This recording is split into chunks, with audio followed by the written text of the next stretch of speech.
Hello, ladies and gentlemen, and welcome to another episode of the Daily Friend Wrap. I'm your host, Nicholas Lorimer, joined today by Sara.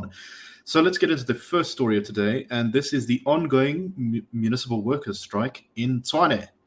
The strike has been declared illegal a while ago, and despite this and the city promising to fire workers who are involved, in fact, I believe a significant number have already been laid off, the strike seems to continue.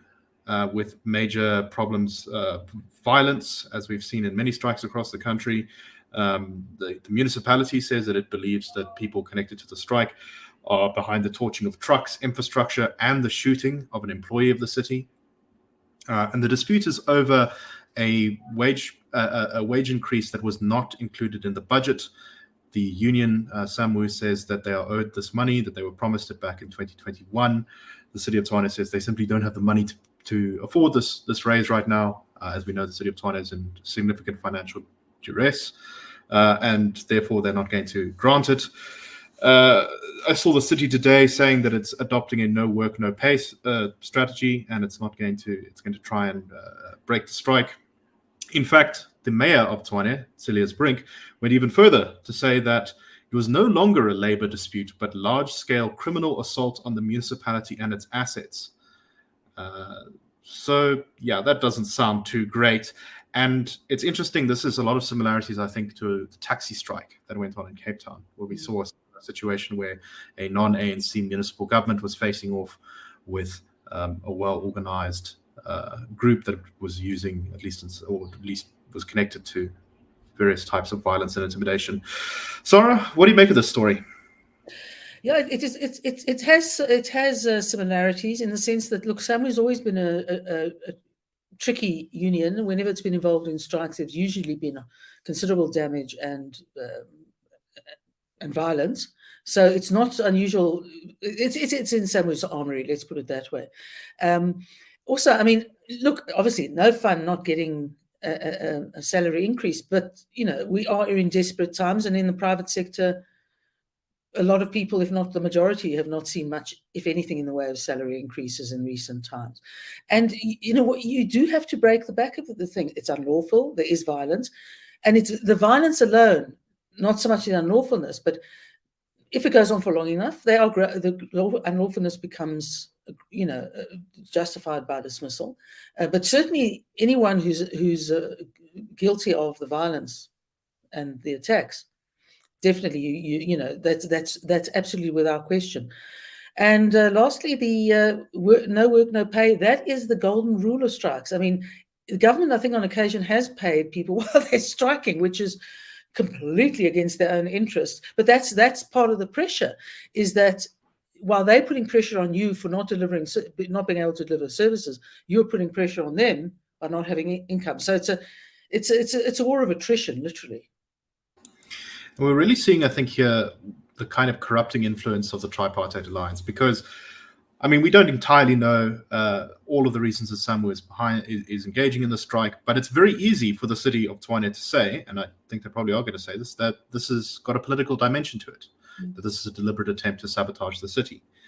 And, when you have a union that's in literally alliance with a different political party that happens to be in opposition at the time, it really does seem like the political incentives, shall we say, are a bit perverse for the strike to take on a dimension that has got very little to do actually with pay, which, as we've covered on a previous episode of the Daily Friend, is actually not that bad for the city of Tshwane workers, and instead take on this political aspect where this is hurting ordinary citizens and is really just about power. Any final thoughts? And look, the political element will go up one notch, because the EFF has promised to protest against the dismissals, and we know how the EFF protests. So the city council had better sort of gird its loins. Indeed, it's not over yet, and it may become yet another test of whether intimidation can work as a tactic in South African negotiations.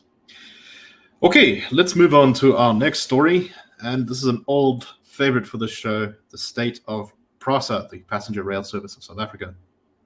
PRASA has released some figures showing how massively the number of people taking trains has fallen off over the past couple of years. It's dropped by 46 million passenger journeys in 2013, which is quite a big amount. Even as recently as 2016, the city of Cape Town had around 700,000 trips on its rail network a day. That has dropped to under 50,000 trips per day.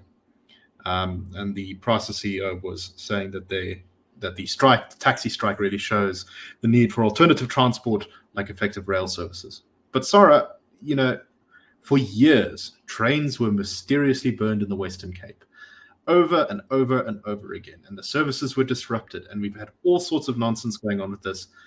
And now we sort of see Prasa going, how did it happen? How did we lose a lot of passengers? What do you make of this? Oh, no, this is wonderful. It's a bit like the taking a leaf out of Cyril Ramaphosa's book. It happened. I wasn't involved, and I'm not taking responsibility for it, but it happened. It was that, and the suspicions lie with the taxi industry trying to get people off trains. On the one hand, but not proven, or certainly not to my knowledge, it's not proven. And also, I mean, it's like the numbers have dropped.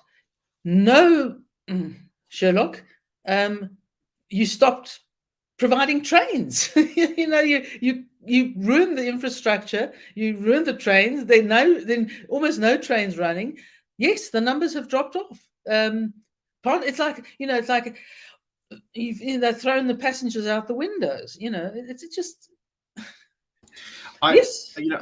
And the impact on ordinary people is really severe. I mean, I knew a guy who was really not fully employed guy. He sometimes begged for money, and he was only able to get to places where he could get piecework because the train system was more affordable for him than taking a taxi.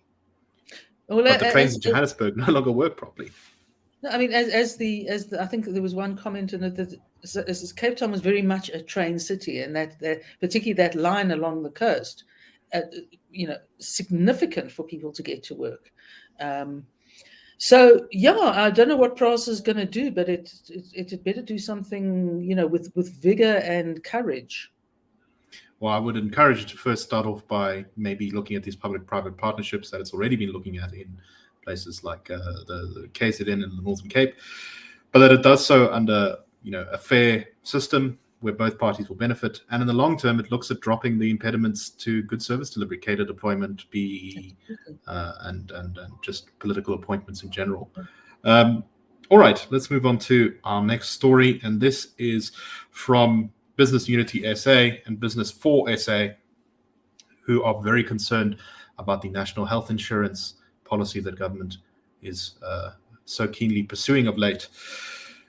These business groups estimate or have called to attention government's estimate that it will need to raise an extra 200 billion rand in tax revenue in order to pay for the NHI. They say that this will require a rise of income tax by almost 1/3, and increasing VAT from 15% to 21%, which is a huge increase. Or alternatively, they'll have to pay an increase of payroll tax that's 10 times higher than the current UIF contribution, or maybe some sort of combination of all these. Considering how heavily taxed South Africans already are, this seems like an absolutely disastrous outcome for our economy. Sara, do you think these high costs are actually going to stop government from recklessly pursuing NHI? They actually might, even though they sound very enthusiastic about, going forward with the revolution, etc. Because not only are these increases extraordinary in an economy that we're in now, we all pay VAT. A whole lot of people will not withstand that sort of increase, and your tax base that pays personal tax and company tax is whittling away. So where the hell they are going to have the taxpayers to actually contribute this is anybody's guess. And the tragedy of this is that, the NHI is such a terrible idea, and just fixing things and running things properly and getting cadre deployment, which is the most evil of evils, out of the way, you probably don't have to spend a lot more money than you're spending now. And that is quite a thought. I mean, it actually defies It actually defies logic, because as soon as you put money, look, maybe they should go ahead, and then we'll be absolutely sure that the ANC will not survive the next election after this. Unfortunately, I fear that the country might not survive the consequences of that. NHI is unique in being a policy which is not only going to be massively expensive, but also massively disastrous for the quality of services that it seeks to impact. And I think that's definitely worth keeping in mind. Is there's really no upside unless we suddenly tomorrow get the Swiss civil service and its commitment to honesty and lack of corruption. I think don't hold your breath. It's playing with fire here. All right, just before we finish off, on a lighter note, former ANC Secretary General Ace Magashule has founded his own political party. It seems like his negotiations to join the EFF failed. He claims that he never changed his mind and was never going to join the EFF, despite saying that he was very openly considering it but a few weeks ago. So clearly that went nowhere. Although he is thinking about talking to the United Democratic Movement, Bantu Holomisi's party. And he says, we've decided to not talk about the ANC. Yes, we are disgruntled because the ANC has sold out, but there are still good leaders in the ANC. So his party is the African Congress for Transformation. And I predict 0 seats in Parliament. But who knows? Sara? 2 things. One is, I think Ace has to do it because I don't know what he can't be. He's unemployable otherwise, so he needs a party. And the other is split a vote or 2, maybe. Goody. Yeah, we'll see. Anyway, I hope that it goes nowhere because it deserves to go nowhere. All right, thank you very much, everyone. I hope that you all enjoyed the show, and that's a wrap.